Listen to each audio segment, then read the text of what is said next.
clocks. Many of us are infatuated with them. The same goes for hexagons. So why not combine them? I wanted it to be very sleek looking and freestanding. I also wanted it to be easy to assemble and wire. The front is made up of 4 main pieces and a few smaller pieces to join them. It provides the diffusion for the LEDs and acts as the main housing for the clock. The back also has 4 main pieces that are joined with smaller blocks. The LED strips will be mounted here. I've created wireways throughout that can accommodate more wires than one would even need. There are 3 different connecting blocks.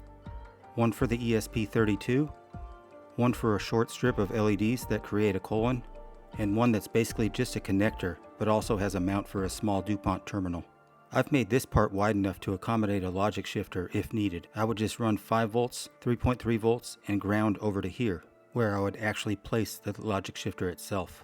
I'll use 1 continuous LED strip for each digit. I'll start on this segment and snake an S shape for each digit with 1 continuous strip. I'll tuck 2 LEDs into each gap between these segments. I will join the strips through these blocks with wires. I'll run power to the first pixel from this terminal block. I'll return the wires from my last pixel to this terminal block. I plan to use a jig to pre-solder wires to the strips whenever possible, leaving only a few spots that need to be soldered in place. I'll be using 12 volt strips, so I'll bring my 12 volts through here and to this terminal block, and then connect these 2 blocks together.